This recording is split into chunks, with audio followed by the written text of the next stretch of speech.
प्रसार भारती अभिलेखागार की प्रस्तुति सदाबहार सुनहरे दौर का अनमोल खजाना।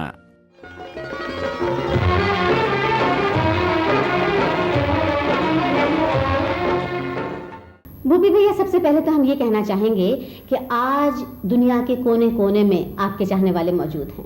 हर एक आपको पहचानता है और जिसने आपकी पर्सनैलिटी नहीं भी देखी वो आवाज़ से आपको पहचानता है। अब मुझे ये बताइए कि पहले आप अमृतसर में थे, वहाँ से बम्बई आए और बम्बई में आपने ऐसे शानदार काम किए कि आपकी शोहरत दुनिया में हो गई। अब अमृतसर से बम्बई आने तक का जो सफ़र है उसके बारे में हमें आप बताइए, और ये भी बताइए कि कौन से लोग मददगार साबित हुए और कौन से लोग रुकावटें। बहुत अच्छा सवाल है तबस्सुम जी। अमृतसर में तो मैं पैदा ही हुआ और मेरे पिताजी प्रोफेसर नत्था सिंह खालसा कॉलेज में उस टाइम पे म्यूज़िक प्रोफेसर थे। तो सबसे पहले तो मैं उनका शुक्रिया अदा करना चाहता हूँ, क्योंकि उनकी जो जायदाद थी वो मुझे विरसे में मिली है। जो भी आज मैं कुछ गा रहा हूँ या जो भी कुछ कर रहा हूँ सिर्फ उनकी वजह से ही है। म्यूज़िक की जो बेसिक ट्रेनिंग थी मुझे गाने की, वो पिताजी ने ही मुझे दी थी बचपन से ही। उसके बाद उन्होंने मुझे मेरे पहले गुरु श्री खरैती लाल तहीम थे दिल्ली में, उनके पास मुझे सीखने के लिए भेजा। फिर गोपाल कृष्ण आचार्य थे दिल्ली में ही, उनके पास मुझे ले गए सीखने के लिए। बाद में मैं दिल्ली रेडियो और टेलीविज़न में मुझे जॉब मिल गया था, मैं वहाँ काम कर रहा था। और मैं शुक्रिया अदा करना चाहूँगा जनाब श्री चेतन आनंद साहब का, जिन्होंने मुझे दिल्ली में सुना था और बम्बई फिल्म इंडस्ट्री में लेके मदन मोहन जी के पास छोड़ा। और शुक्रिया अदा करूँगा मैं मरहूम श्री मदन मोहन साहब का, जिन्होंने मुझे इस फिल्म इंडस्ट्री का पहला गाना दिया जो मैंने मोहम्मद रफ़ी साहब, मन्ना डे साहब और तलत महमूद साहब ने मिल के गाया था। फिल्म हकीकत बन रही थी उस टाइम पे, तो उन्होंने शुरू ही की थी। इंडिया की पहली वॉर फिल्म थी ये। जी हाँ, उसमें आपने एक्टिंग भी तो की थी। एक्टिंग तो नहीं थी, थोड़ी सी थी। मतलब उनको यह था कि जो मेरा गाना मैंने उसमें जो गाया था, जितना पोर्शन था जी, वो उन्होंने मेरे ऊपर ही पिक्चराइज किया था। इस सफ़र के बारे में मैंने जब भी सोचा तो उन्हीं लोगों की याद आई जिनकी वजह से मैं आज इस मकाम पे पहुंचा हूँ। मैं उन सभी लोगों को कभी नहीं भुला सकता जिन्होंने एक अजनबी को अपना हम सफ़र समझ सहारा दिया, हिम्मत दी, अपना सब कुछ कुर्बान कर दिया। उन्हीं में से एक नाम है सुशीला जी, जो आज तक एक चिराग बनकर मेरी ज़िंदगी में रोशन है। और मेरी बेटी, मेरी एडॉप्टेड बेटी छाया भी। अगर मैं यूँ कहूँ कि इनके लिए आज भूपिंदर के पास खुद अल्फाज नहीं तो गलत नहीं होगा। काश इस प्रोग्राम में मैं अपने जज्बात बयान कर सकता। भूपी जी, अभी जो कुछ आपने कहा उन ज़बरदस्त हस्तियों के बारे में, ये आपकी मोहब्बत, खुलूस और प्यार है। तो अब चलें इस हकीकत से उस हकीकत में जिसका जिक्र आपने किया। हो के मजबूर मुझे उसने बुलाया होगा, जहर चुपके से दवा जान के खाया होगा। हिंदुस्तानी फिल्म इंडस्ट्री और उसकी मौसीकी को कई साल हो चुके हैं। एक ज़माना वो था नौशाद साहब का, जब बहुत सुहानी किस्म की म्यूज़िक होती थी, उसमें साज कम और मेलोडी ज़्यादा होती थी। उसके बाद वक्त के साथ साथ चेंजेस आती गई। बीच में लोगों को हंगामा खेज़ म्यूज़िक जिसमें शोर गुल कुछ ज़्यादा था वो पसंद आने लगा। लेकिन आज हम फिर ये महसूस कर रहे हैं कि आहिस्ता आहिस्ता लोग फिर उस पुरानी और सुहानी मौसीकी की तरफ जा रहे हैं। इस बारे में आप क्या कहेंगे? वो वक्त अलग था जबकि मेलोडी राज करती थी, जबकि मेलोडी मेन होती थी, गाना मेन होता था और गाने के बोल जो हैं वो मेन होते थे। लेकिन वक्त के साथ साथ जैसे जैसे टाइम बीतता जा रहा था, जनरेशन चेंज होती जाती है। जनरेशन जब चेंज हो रही है तो जनरेशन का ज़्यादा झुकाव जो है वो वेस्टर्न म्यूज़िक की तरफ ज़्यादा है। लेकिन वो जो पुराने उस्ताद लोग थे उन्होंने काम करना बंद कर दिया, उनमें से कुछ गुजर गए, उनमें से कुछ ने काम करना छोड़ दिया। तो मेलोडी जो थी वो आहिस्ता आहिस्ता वाकई दूर होती गई। और मैं शोर शराबा तो नहीं कहूँगा, लेकिन लोगों की पसंद, जो कि लोगों को पसंद होता था, वो म्यूज़िक डायरेक्टरों ने देना शुरू किया। ऐसा नहीं कि म्यूज़िक डायरेक्टर अपना काम नहीं जानते थे, they had lot of experience. उन लोगों को क्लासिकल म्यूज़िक, उनको पूरे जो हमारे हिंदुस्तानी म्यूज़िक है उसकी पूरी खबर थी, लेकिन फिर भी उन्होंने लोगों के टेस्ट को केटर करने के लिए, लोगों को खुश करने के लिए, जो कि लोगों को पसंद आता था, वो म्यूज़िक उनको दिया। जिसको कि हम कुछ लोग कहते थे कि जी अपना कुछ अंग्रेज़ी ट्यूनें चोरी की हैं, ये कि मैं चोरी नहीं बोलता उसको, मैं तो ये कहता हूँ कि भाई ये लोगों को जो पसंद है वो देने में कुछ उसमें हर्ज नहीं है, खास तौर पे नौजवानों के लिए। नौजवानों के लिए आपने ठीक कहा।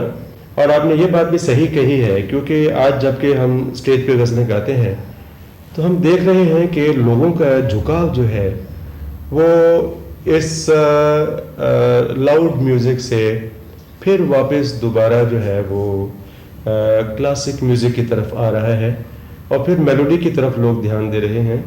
और लोगों को ज़्यादा चुलबुली गज़लें या चुलबुले जो फिल्मी गीत हैं वो कम ही पसंद आ रहे हैं। लोग आजकल ज़्यादा फिर से जो है मेलोडी की तरफ आ गए हैं, जिसकी जो एग्जांपल है, आप अभी आप पिछली 1-2 पिक्चरें उठाइए, उनमें देखिए आपको जो बहुत ही अच्छे अच्छे मतलब जो कि क्लासिकल बेस्ड राग, क्लासिकल बेस्ड ट्यूने हैं और मेलोडी है उनमें जी। और वो रिकॉर्ड बहुत चल रहे हैं, वो लोगों को बहुत पसंद आ रहे हैं।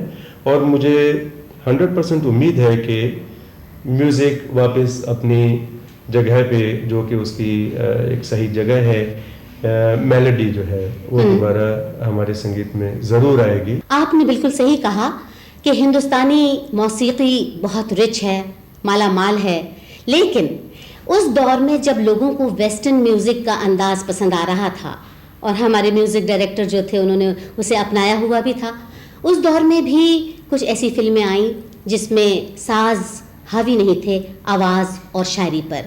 आपकी भी कुछ फिल्में ऐसी आईं, उनके बारे में कुछ बताइए। जी हाँ, फिल्म एतबार, आंगन की कली, बाज़ार, थोड़ी सी बेवफाई आपकी इसी बात का सबूत है कि ये फिल्में उस वक्त भी कामयाब हुई, इन फिल्मों का संगीत उस वक्त भी कामयाब हुआ जबकि लोग अलग टाइप का म्यूजिक सुनने के शौकीन थे। और अब मैं ये सोच रही हूँ कि आगे बढ़ने से पहले आपने जो भी फिल्में गिनाई हैं उनमें से किसी फिल्म का कोई प्यारा सा गाना हम अपने दर्शकों को सुनवा दें और दिखा दें। जरूर जरूर। किसी नजर को तेरा इंतजार आज भी है। भूपी जी, आपके जो चाहने वाले हैं, फैंस हैं, वो ये महसूस करते हैं कि आपकी जितनी भी फिल्में हैं वो सब गुलजार साहब की फिल्में हैं। इसकी वजह? सब गुलजार साहब की फिल्में तो नहीं हैं, लेकिन यह ज़रूर है कि गुलजार साहब से जो मेरा जो रिश्ता है वो भाइयों जैसे है। सिर्फ फिल्मों में ही नहीं, हम अदरवाइज़ ज़ाती ज़िंदगी में भी हम एक दूसरे को काफ़ी मिलते जुलते हैं, एक दूसरे से बहुत प्यार करते हैं।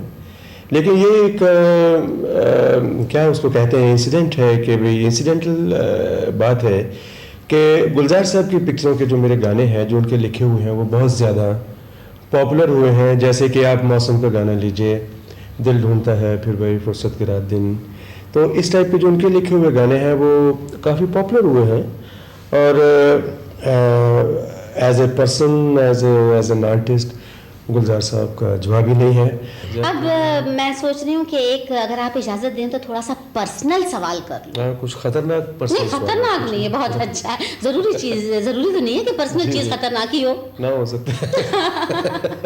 मैं ये अपने दर्शकों को ख़ास तौर पे बताना चाहती हूँ कि आपका जो फैमिली है वो नेशनल इंटीग्रेशन का एक खूबसूरत हसीन नमूना है। वाह, वो कैसे? वो ऐसे कि आप हैं पंजाब के, ठीक है, और हमारी मिताली जी जो हैं वो हैं बंगाल की।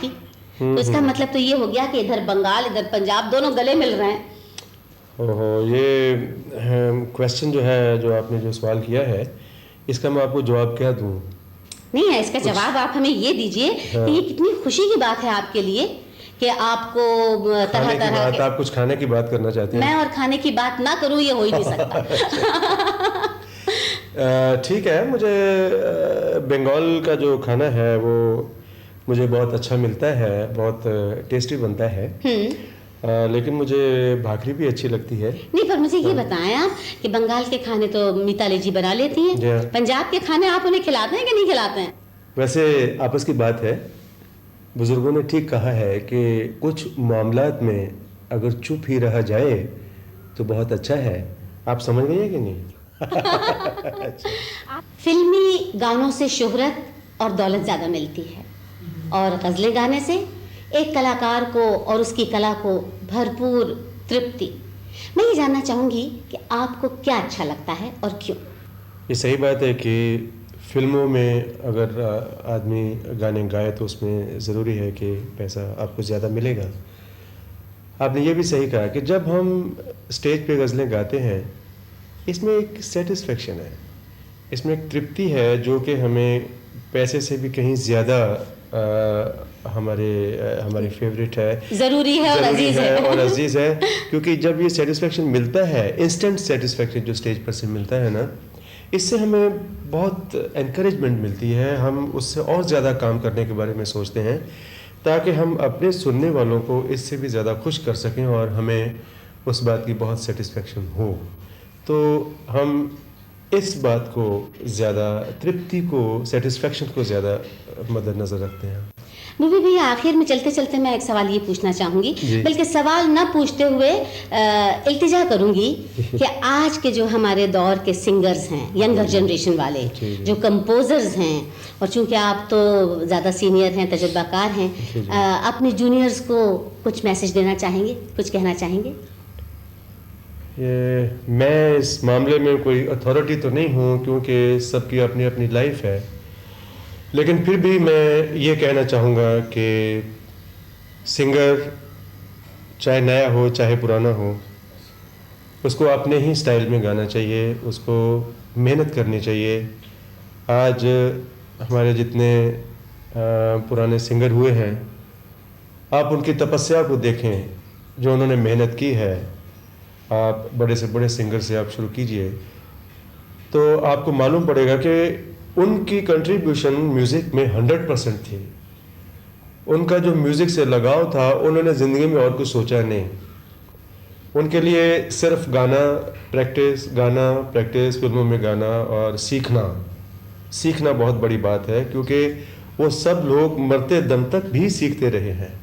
बिल्कुल सही, क्योंकि सीखना जो है ये बहुत ही ज़रूरी है। और ऐसे कलाकार के लिए कि जिसको पूरी दुनिया सुन रही हो, उस कलाकार को ये फ़ख्र हासिल होना चाहिए कि वो कुछ भी गा सकता है, कि वो कुछ भी उसको गाना दे दिया जाए उसमें वो पीछे नहीं हटेगा, उसमें वो पूरा उतरेगा।